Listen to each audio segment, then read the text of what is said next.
Le monde finit dans le feu et les flots. Le soleil est dévoré par un loup. Et les dieux gisent, morts, sur un champ de bataille qu'ils ont eux-mêmes créé. C'est le Ragnarök. Mais pour comprendre la fin, tu dois revenir au commencement. Pas à une prophétie, mais à un crime. Puis un autre. Et encore un autre. Les dieux n'ont pas seulement mené une guerre. Ils l'ont déclenchée. Ils croyaient pouvoir déjouer le destin. Mais tu ne peux pas échapper à un destin que tu as écrit toi-même. Voici les 5 péchés impardonnables qui ont fait du Ragnarök non pas une simple possibilité, mais une certitude. Le premier péché, la trahison du serment. Imagine que tu es Odin, le père de tout. Tu as sacrifié un œil pour la sagesse. Tu t'es pendu à l'arbre monde pour la connaissance. Tu vois les fils du destin et tu vois un louveteau pour l'instant, Fenrir, fils de Loki.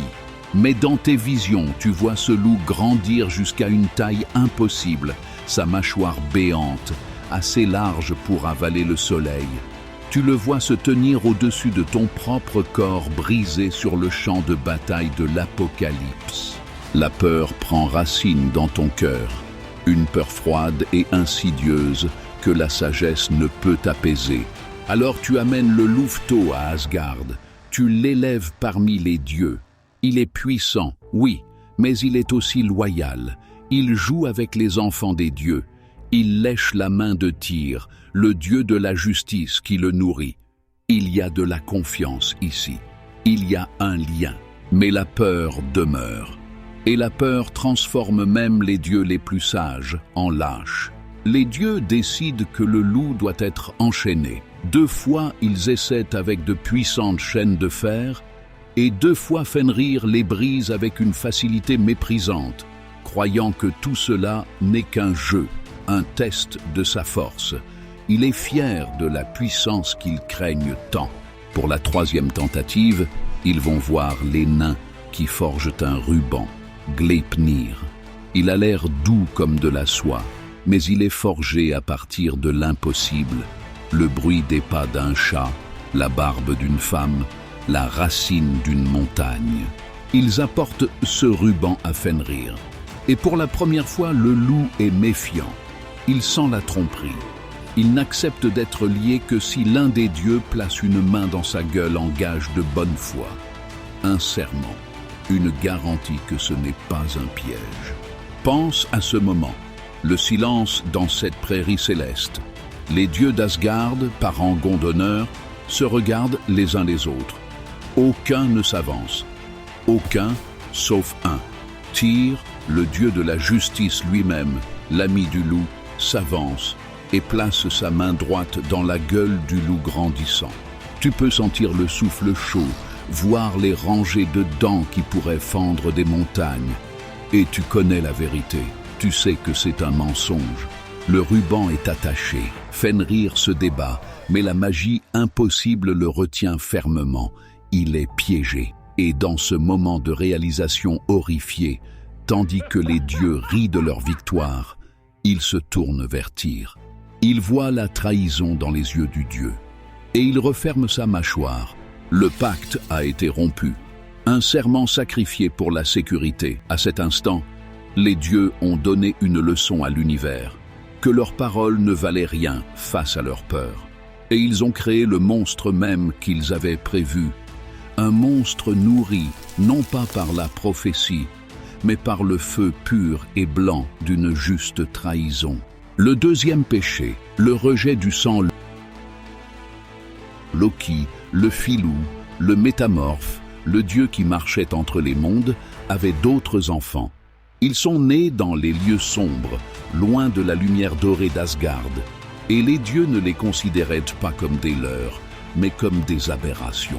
Le premier était Jörmungandr, un serpent d'une taille inimaginable. Odin n'a pas essayé de le raisonner. Il n'a pas cherché à le comprendre. Il a simplement pris le serpent quand il était jeune et l'a jeté dans le grand océan qui encercle Midgard, le monde des hommes. Il l'a rejeté, une chose indésirable, laissée à pourrir dans les profondeurs. Là, il a grandi. encore et encore, nourrissant sa haine venimeuse jusqu'à devenir si vaste qu'il pouvait se mordre la queue, encerclant le monde pour toujours, attendant. La deuxième était une fille. Un côté d'elle était une belle femme, l'autre, le cadavre en décomposition d'une femme. Son nom était Elle. Encore une fois, Odin n'a pas vu une petite fille. Il a vu un monstre. Il l'a précipité en bas, tout en bas, dans le plus profond, le plus sombre, le plus froid des 9 royaumes, et l'a faite sa reine. Il l'a bannie pour qu'elle règne sur les morts sans honneur, pour qu'elle soit à jamais entourée par la maladie et le désespoir. Il a nommé sa prison d'après elle, Helheim. Ce n'était pas la justice, c'était du dégoût, c'était du rejet. Les dieux, dans leur orgueil radieux, ne pouvaient tolérer quoi que ce soit qu'ils jugeaient imparfait ou monstrueux, même ceux qui partageaient leur sang. Ils n'ont pas vu des enfants à guider, ils ont vu des menaces à exiler. Et ce faisant, ils ont donné à leurs futurs ennemis leur royaume.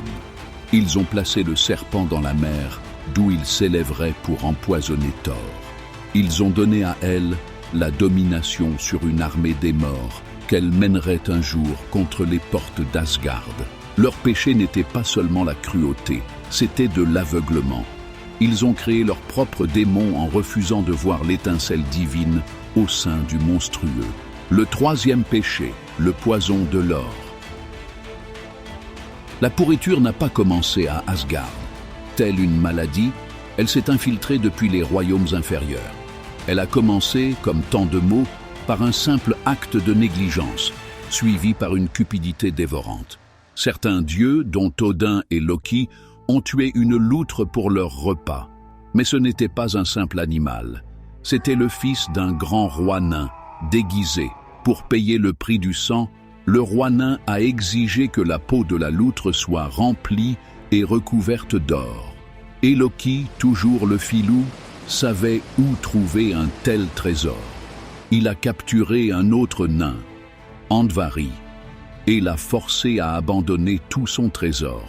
Mais alors que Loki prenait la dernière pièce, un simple anneau d'or, Andvari le supplia de le laisser. C'était la seule chose qui pouvait créer plus d'or, la source de toute sa richesse. Loki, dans son arrogance, refusa. Alors Andvari jeta une malédiction sur l'anneau, une prophétie bien à lui, que l'anneau et tout l'or apporteraient la ruine et la mort à quiconque le posséderait. Loki rit. Qu'était la malédiction d'un nain pour un dieu? Il a payé le prix du sang, recouvrant la peau de la loutre avec l'or maudit. Mais une seule vibrisse était encore visible. Odin, dans son orgueil, recouvrit cette dernière vibrisse avec l'anneau maudit. La dette était payée. Mais le poison avait maintenant été transmis. Cet or a rendu le fils du roi nain, Fafnir, fou de cupidité. Il a assassiné son propre père pour l'avoir, s'est transformé en dragon pour le garder, et est devenu un symbole de la façon dont la richesse peut corrompre l'âme absolument. L'histoire de cet or tisserait ensuite une tapisserie de trahison et de meurtre à travers les plus grandes sagas des hommes, un poison transmis de héros en héros, de roi en roi. C'était le péché d'avarice. Les dieux, en réglant une dette avec de l'or volé et maudit, ont déchaîné une peste spirituelle sur le monde mortel. Ils ont démontré que la richesse était plus importante que l'honneur, qu'une vie pouvait être payée avec un trésor. Cette décadence des valeurs, cet évidement de la moralité dans les royaumes inférieurs, a affaibli les fondations même sur lesquelles reposait Asgard. L'univers a vu que même les dieux pouvaient être achetés. Le quatrième péché, la souillure du meurtre d'un parent.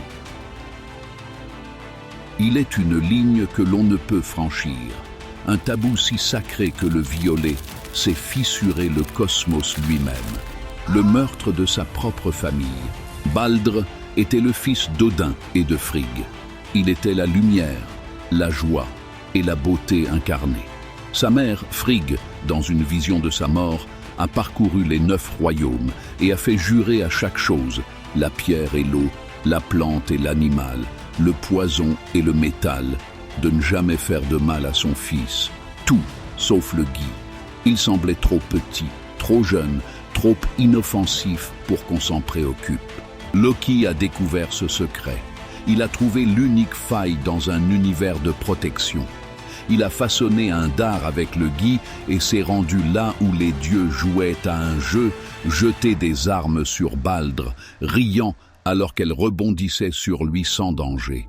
Il a trouvé le frère aveugle de Baldr, Eudre, qui se tenait à l'écart.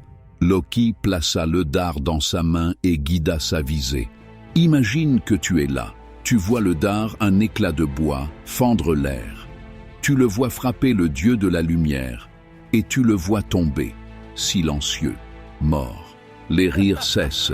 Pendant un instant, l'univers retient son souffle. Un frère a tué un frère. Un oncle a orchestré le meurtre de son neveu. Les liens sacrés de la parenté, le fondement même des mondes divins et mortels, ont été brisés. Ce n'était pas une mort au combat, c'était un meurtre. Un acte de malveillance domestique, perfide et mesquin, qui a souillé à jamais les salles dorées d'Asgard. Cet acte singulier a prouvé que les dieux n'étaient pas une famille, mais un nid de vipères dysfonctionnelles. La mort de Baldr était le point de non-retour. C'était le signal pour toutes les forces du chaos que les As étaient brisés de l'intérieur. Leur lumière s'était éteinte. Le 5e péché, la vengeance qui scella le destin. Les dieux ont trouvé Loki, et le châtiment qu'ils ont conçu n'était pas la justice, c'était une atrocité. Ils l'ont traîné dans une grotte sombre, ils ont amené ses 2 fils, Vali et Narfi. Et sous les yeux de Loki, ils ont transformé un de ses fils en un loup affamé, qui a ensuite déchiqueté son propre frère. Ils ont pris les entrailles du fils assassiné et, alors qu'elles se changeaient en fer, les ont utilisés pour lier Loki à 3 rochers acérés. Mais ce n'était pas la fin. Ils ont invoqué un serpent géant et l'ont placé sur le rocher au-dessus de lui, d'où son venin brûlant s'égoutterait sur son visage pour l'éternité. La femme loyale de Loki, Sigyn, reste à ses côtés, recueillant le venin dans un bol. Mais quand le bol est plein, elle doit se retourner pour le vider. Dans ces moments, le venin frappe le visage de Loki, et son agonie convulsive est si immense qu'elle ébranle les fondations du monde mortel. Nous appelons cela des tremblements de terre. Par cet acte, les dieux ont commis leur péché final et impardonnable. Leur vengeance était si absolue, si pleine de haine personnelle et de cruauté, qu'elle a anéanti toute prétention à l'autorité morale. Ils ont répondu au meurtre d'un parent par le meurtre forcé d'un autre. Ils ont répondu à la trahison par une torture éternelle et inimaginable. Ils sont devenus les monstres qu'ils combattaient. Et dans cette grotte sombre, ils ont garanti que lorsque Loki se libérerait enfin, sa rage serait absolue. Il ne chercherait pas la négociation. Il ne chercherait pas la reddition. Il chercherait l'anéantissement total de ceux qui lui avaient infligé une telle horreur, à lui et à ses enfants. Ils avaient donné à leur plus grand ennemi la seule chose dont il avait besoin pour mettre fin au monde. Une raison. Alors pourquoi les dieux ont-ils marché vers leur perte? Parce que le chemin vers le Ragnarök n'a pas été pavé par des géants ou des monstres. Il a été pavé, pierre par pierre, par les dieux eux-mêmes. Ce n'est pas Fenrir le loup qui a commencé la fin, mais les dieux qui ont rompu leur serment sacré envers lui. Ce ne sont pas Elle ou Jörmungandr qui ont choisi d'être des ennemis, mais les dieux qui les ont chassés par peur et par dégoût. La corruption du monde n'était pas inévitable, mais elle a été hâtée par un or maudit que les dieux eux-mêmes ont mis en jeu. La bataille finale n'a pas été scellée par la mort de Baldr, mais par le meurtre d'un parent qui l'a précédé. Et la fureur de leurs ennemis n'est pas née du chaos, mais a été forgé dans les feux de la vengeance cruelle et à courte vue des dieux eux-mêmes. Le Ragnarök n'était pas une guerre contre une force extérieure. C'était un acte final et sanglant d'autodestruction. C'est l'écho intemporel, un avertissement qui résonne à travers les âges, qu'aucun mur n'est assez haut, aucune armée n'est assez forte pour te protéger des conséquences de tes propres choix. Tu ne peux pas échapper à un destin que tu as toi-même créé.